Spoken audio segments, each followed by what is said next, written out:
depending on how the information is presented to you, will cue you to think in a certain way, and will the way you think match up to the way that you to the way that you answer. And so don't use single event probabilities. We tend to be pretty bad at them.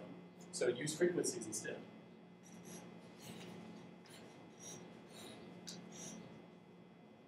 My suspicion about this whole frequency thing is that frequencies are real.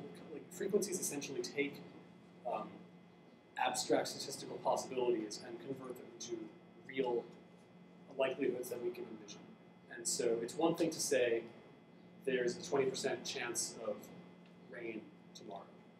It's another thing to say of 5 possible days of tomorrow, one of them is raining and 4 are not. And those two things don't actually coincide if you do theoretical statistics work. But for us, for everyday stuff, they work pretty well. So framing things in real concrete concrete terms that we can envision and make narratives of, and essentially try to form some causal logic about, we're far more likely to use statistical reasoning. So, and then the only part that's complicating this is that, remember, debiasing for statistical fallacies doesn't work. We can't train away these statisticians who spend their entire lives working with, trying to, using models that overcome these problems and are using proper statistics all the time, still exhibit all of these biases all the time. So if we can't debias it, that means either that the information that we learn from it can't be encoded, or it gets lost somewhere during the encoding process. And we're not sure which yet. We don't have enough evidence to say. For the purpose of this talk, it doesn't really matter.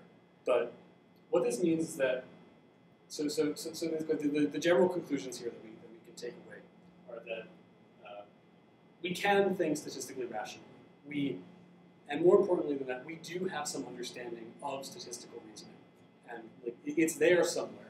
It's a lot harder. It's a lot harder to access, and it's a lot harder to articulate.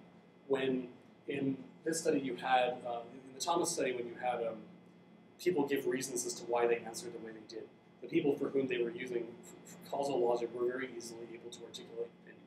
They will say, well, yeah, because the information matches up and it just sounded right.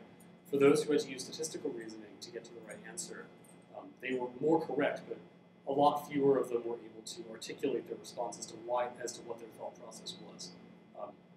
So it's not a thought process that is generous to verbalization. It's not what we can call an explicit thought process. It's an implicit thought process, which makes it a lot harder for us to access, especially when we're consciously thinking about something, because it's something that you just have to let happen, and you need to have all these conditions to let it happen.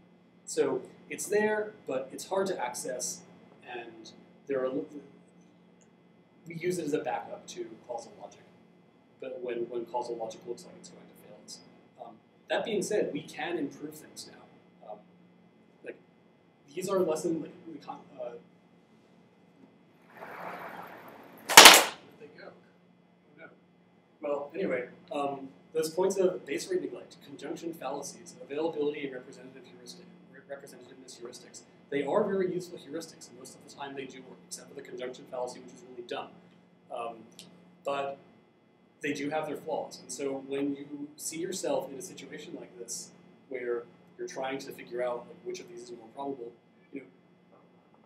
try to pause for a moment and think, well, does this make sense? Am I taking into account the base rate?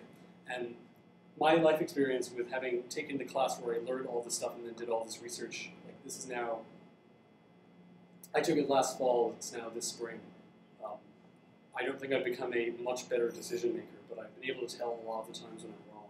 The times that I've found it helpful is when it's a more involved question, and I'm putting a lot more resources into thinking about the answer and thinking about the possible pitfalls I can fall through. So if you make room in your extended thought processes to say, okay, I'm going to have a portion of my thought process devoted to thinking about the statistical fallacies that go into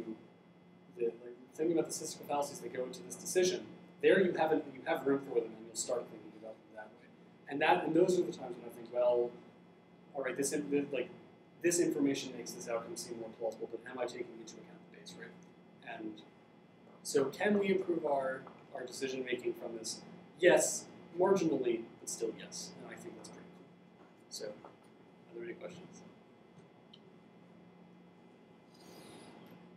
It is conceivable that I am slow, but I didn't, when you were describing the experiment, and you had the second decision tree branching, like once you had the statistical numbers, then you gave them L and E. I didn't actually quite get what like L and E were. Are they like descriptions that are... They're descriptions of other people in this pool from which Thomas comes.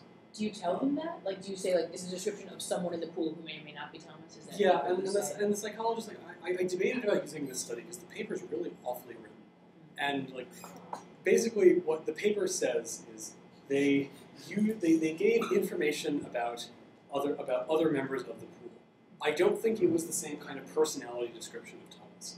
I think it was, like, because what they were doing in all the pre-tests here was checking off cues to see what comes to people's minds when they think lawyer versus engineer.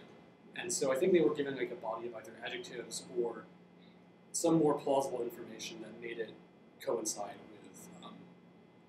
with our stereotypes of lawyers or engineers. I'm curious for the linear model that you were describing. What I would intuitively think of as the rational way to make that decision, like, seems to kind of line up with that, but I'm curious if I understand it math right. It's that what I would think naturally is that the degree to which something is weighted is tied both to its intrinsic importance and to the degree of difference.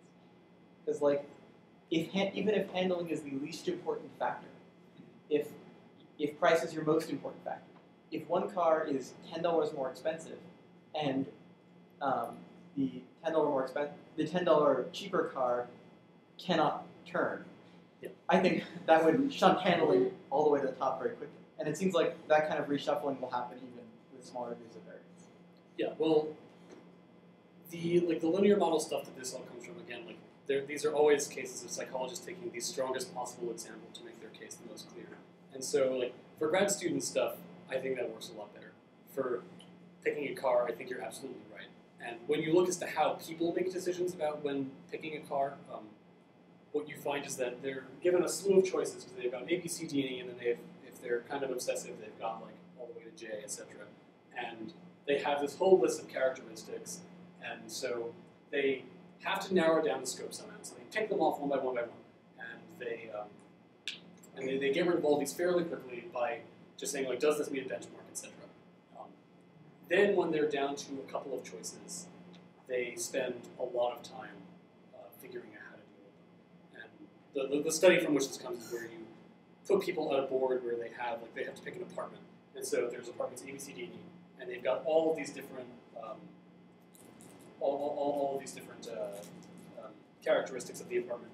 And then there's a big chart, and you measure like how many cards they flip over to reveal that information, and how much information do they require before they make a decision. And so they're able to get rid of these very quickly, and then they stand there for A and B, and they flip over all the cards, and they figure there's something deeper going on there than just does this meet my benchmark. And so I think that's something a linear model, like, I don't know the math of how you can make a linear model to do that. I'm sure you could, but there is evidence that when people are trying to do this and making considered decisions as opposed to gut judgments, because when you have this grad school stuff, it's just an array of information, you're not thinking about it systematically, then yeah, people are more likely